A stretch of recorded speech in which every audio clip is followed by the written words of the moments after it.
Bodi to, kar si, ne to, kar okolica pričakuje od tebe. V oddaji Klepet ob kavi si to upamo. Pozdravljeni zopet, drage gledalke, spoštovani gledalci. Se vem, da vas radovednost muči, o čem se bomo pogovarjali danes. Ja, zopet o nečem mogoče zapletenem, mogoče pa zelo enostavnim. Že smo se v oddaji Klepet ob kavi pogovarjali o dušah.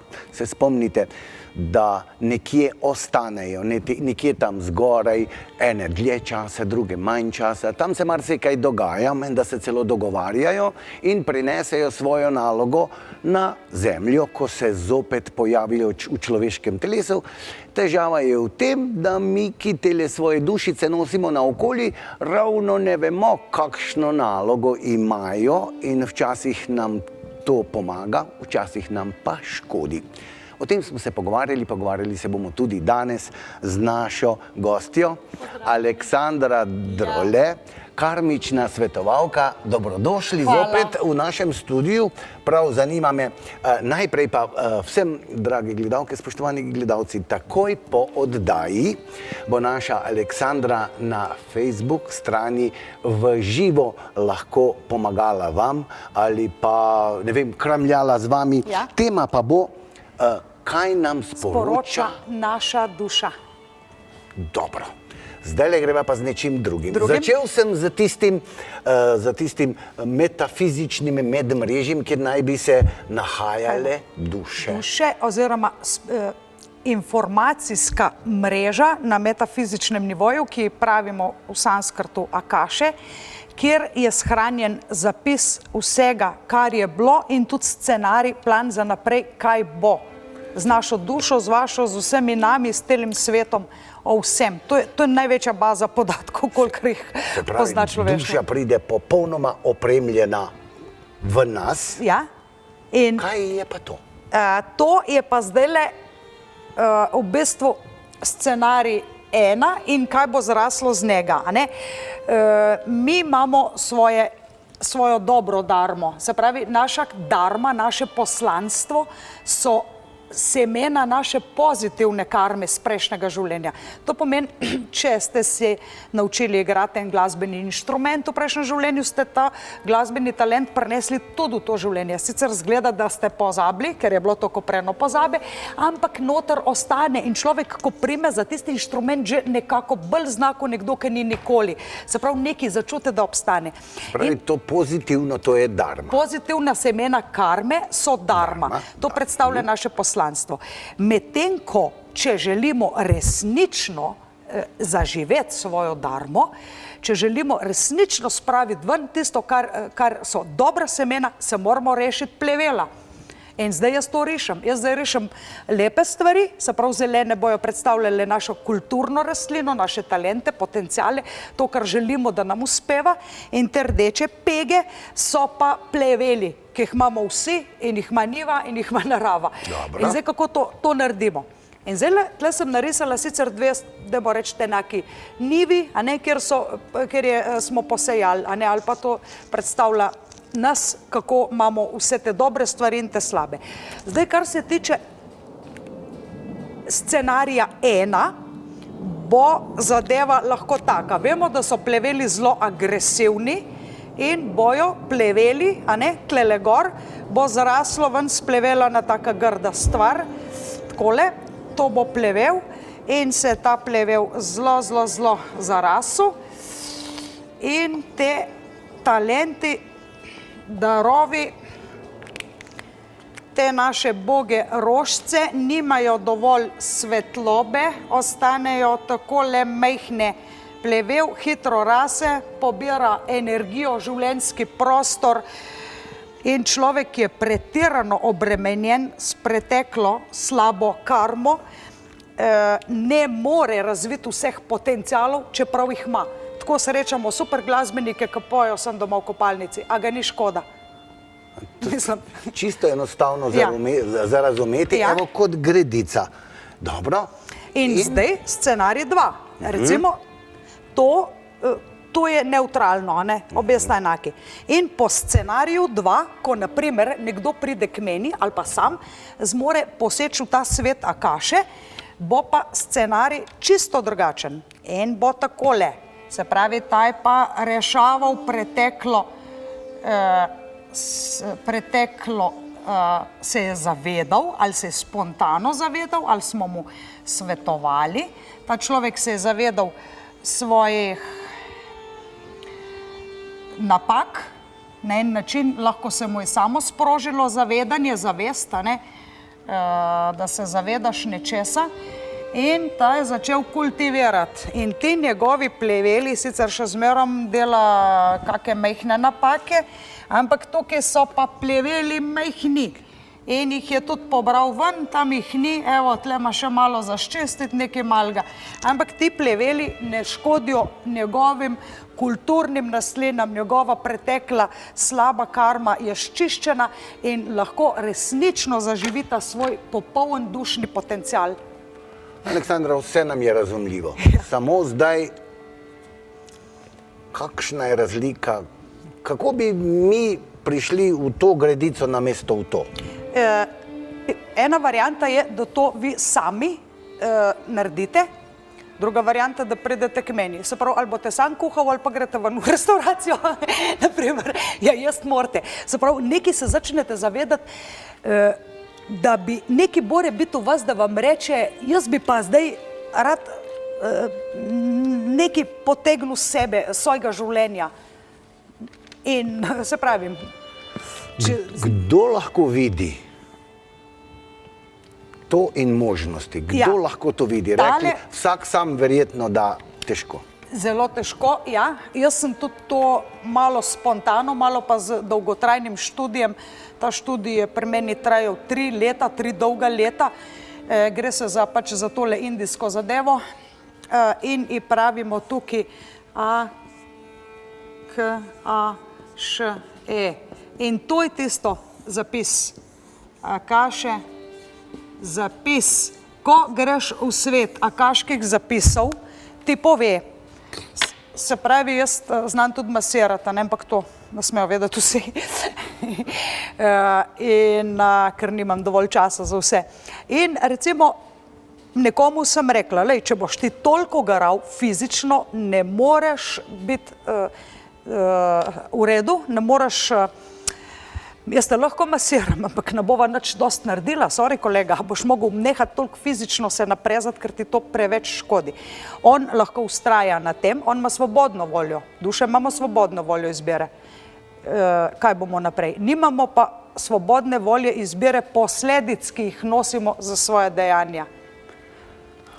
In to je razlika. Se pravi, tlele, ko pride nekdo k meni, ko grem jaz v njegov dušni zapis, mu lahko razložim, če ustrajaš na tem, da boš toliko delal, trdo delal, fizično delal, boš imel več plevela, kakor tistega dobička, dobrih stvari. Če pa spremeniš to stvar in se lahko drug scenarij narediš za svoje življenje, boš pa lahko pobral več pridelka, kakor plevela. To je vsa umetnost. Dobro, mi smo zdaj ugotovili, da se naša Aleksandra kar dobro znajde v temle metafizičnem medmrežju, kot smo rekli, pridemo k vam in nam pomagate. Predstavite nam, kaj vi mislite, da je naša duša prinesla sabo. Vse je to zadosti, da nam vi enkrat poveste, da si to zapomnimo in se ravnamo nekako po vaših navodilih. Se da to priučiti? Kako? Svetujte nam. Ja, eni me rabijo samo enkrat v življenju, ker recimo komplet karmo naredim ponovadi samo enkrat v življenju, ne imaš za celo življenje. Naredim tudi darmo zraven. Zdaj lahko, to je kot da bi delal plan za hišo, za adaptacijo svoje hiše.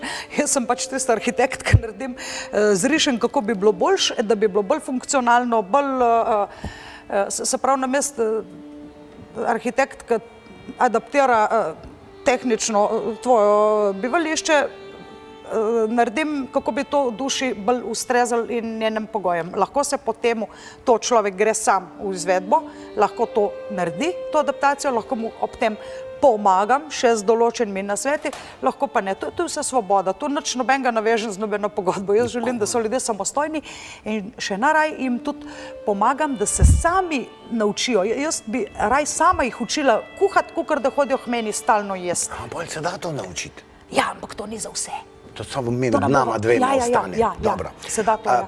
Enkrat so se pogovarjala, Aleksandra, pa ste mi omenili, da so težavne tiste neke nižje strasti. Zakaj? Ja, ljudje imajo v sebi, bi rekla, vsi bi radi naredili kilometre delavnic, kilometre tečajev, 3-krat na dan meditirali, pa že mislijo, da so duhovni. Glejte, jaz sem videla par ful duhovnih ljudi, ki niso nič ne meditirali, ne nič.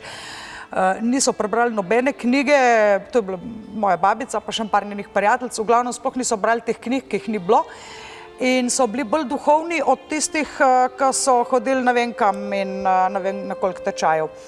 V bistvu, v čem je point tega, da je nekdo duhoven in nekdo ni duhoven. Se pravi, odpade to, lahko narediš kilometre delavnic, lahko prebereš na tone knjig, ampak še zmerom nisi duhoven. Ne jaz, ne vi, ne oni, gledalci, ne nihče. Ker to je samo, kako bi rekli, malo tehnična zadeva, ki ti samo malo pomaga zraven. Bistvo je v tem, da se je treba znebiti nižjih strasti. Znebiti, ker to je plevel. To pobira energijo. Nižje strasti, to so bes, jeza, zamere, užaljenost.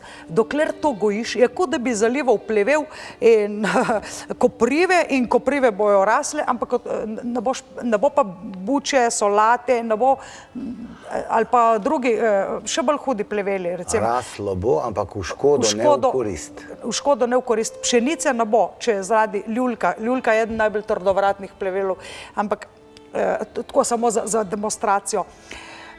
In odstranimo te nižje strasti. Se pravi, človek, ki se rad jezi na vse, kaj je cel dan jezen. Se pravi, jeza je takole. Če ste vi moj šef, pa jaz vaša tajnica in mi naprtite še 2 dodatni uri zraven, jaz sem lahko na vas jezna. 3 minute, 3 dni, 3 mesece ali pa 3 življenja. In jaz to sama zberem. Jaz sem lahko, jeza ponavadi traja 3 minute. In ne rabi trajati 3 življenja. Super. To je to. Aleksandra, še nekaj me bega, zadosti sva stala. Pojdiva sest, Aleksandra. Bi vas vprašal. Pa čajčka bom spila. Eno težavo vidim. Ljudje redko kdaj sebe vidimo takšni, kot smo v resnici. Zelo redko kdaj, ali se hočemo videti, ali pa se nočemo videti. Aha, tudi to je. In temu pravim jaz v mojemu razoslovju čisto ogledalo. Ljudje pogledamo sebe v ogledalo in se pogledamo tako, aha, super sem in vse super, se pogledam s te strani. In mislim, da me tako vidi tudi cel svet. To ogledalo, recimo, kako lahko človek narobe vidi samega sebe, v smislu, kakšen odnos ima on do sveta, do drugih, bi pa rekla, da to v takole prenešenem pomenu na fizičnem nivoju spominja na eno poceni ogledalo, ki ti popači sliko. Vemo, da se da kupiti tako ogledalo kot človeka, zožajo, tako kar naenkrat zgubiš 10 odvečnih kilogramov, ampak to ni resnica, to je iluzija. In naloga duhovnega mojstra, ta pravga, to pomeni iskren. Brez iskrenosti, da boš sam hvalil enega, pa mu rekel, super si, ne gre, a ne? Če nisi iskren, naloga ta pravega duhovnega mojstra, se pravi, jaz sem si sama sebe rekla, da bom imela tudi za en tečaj, kako se reče, dušni coaching, ki mi je všeč ta beseda coaching, ki pomeni, da ti z določenimi vprašanji pomagaš človeku, da on sam pride do odgovorov. Jaz mu ne rabim več, lej, to je problem, je problem, naredi tako, naredi to, ne naredi tega, nočem tega in tudi se mi ne zdi prav posegati v njega. Lahko mu pa z določenimi vprašanji ga pripeljem, da on sam sebe začne videti. Aha. In to je tisto čisto ogledalo, če človek nima čistega podobe o sebi. Ne ve, da se 5 ur na dan jezi, pa da je sam 3 ure vesel, recimo. Ne ve, da ni celo leto podaril nobenemu človeku nič, ptičkam ni dal hrano po zimi, mami ni pomagal, sosedi ni nesel vreče, noben mu ni dal lepe besede in to je pol tisto, kar se ne vidi. Pa misli, ko sem jaz dober človek, pa obiskujem vse možne delavnice. Kaj pa, Aleksandra, zelo veliko ljudi poznamo, ki imajo si zastavili res visoko leteče cilje. Kako pomembno je, da se oni spustijo na realna tla, da se nekako prizemljijo? Ja, zdaj z našimi cilji je tako. Smo zelo različni. Recimo, ni nič narobe, če si človek želi imeti vilo, vikend, veliko otrok. Ni nič narobe, če vse to naredi, dobi na pošten način. Brez da bi kogarkoli oškodoval, se pravi, ne moreš biti enemu dolžen. Recimo, poznam dobesedno tak primer, ki je šel v osebni stečaj, vsem bil dolžen, sam si pa kupuje vse stvari, pa posod je, a ne. Ne bo pa vrnil tistega, kar je dolžen drugim. Se pravi, ne more napredovati tak človek. Ta že nima čistega ogledala o sebi. Lahko si želiš marsikaj, je pa pomembno, da ti lahko vsaki dan narediš korak do tega cilja. Spravi, ljudje, če imajo nemogoče predstavo o sebi, ki so starši od njega pričakovali, da bo doktor, da bo znanstvenik, otrok pa ne more niti srednje šole narediti, pa imej ga za Božjo voljo rad takega, ko je. Ker on je več kot samo naziv, služba, plača, ki jo ima. On ti je največ vreden na tem svetu.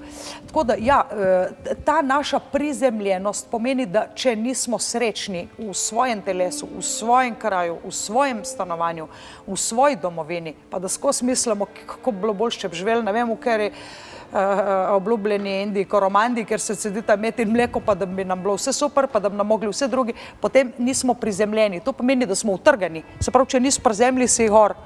Aleksandra, tako bom povedal, lahko bi se pogovarjala 2 dni, kaj ne da. Za naše gledalke in gledalce bova še enkrat omenila takoj po oddaji. Na Facebook stran povabljeni, v živo naša Aleksandra, ki nam bo pomagala dojeti, kaj nam sporoča naša duša. Kaj vam sporoča vaša duša, se pravi, to bojo obloženi kruhki, to ne bo cela pojedina in cela večerja. Če boste imeli srečo, boste prišli na vrsto. Če pač ne želite, da bi to pred drugimi vam sporočila tisto, kaj vam sporoča vaša duša, potem me lahko tudi kontaktirate na telefon ali pa mi pišete, da vam v pisni obliki to izdelam, celo komplet karmično analizo zdarmo. Aleksandra, in še v zadnjem stavku našim gledalcem, če bomo pomislili na to, o čemer se zdaj pogovarjava, in vsak dan naredili en čisto majhen korak, smo naredili mnogo več, kot če bi hoteli v enem dnevu preskočiti vse. Super, lepo povedano. Aleksandra, hvala lepa. Hvala vam za povabilo. Drage gledalke, spoštovani gledalci, tako, to je bilo še nekaj zanimivega za vse nas in vas v razmislek. In držite se tega, kar je že stari ljudje so rekli, da je zelo pomembno. Korak za korakom, pa čeprav čisto droban. Pomembno je, da gremo naprej. Hvala lepa za pozornost.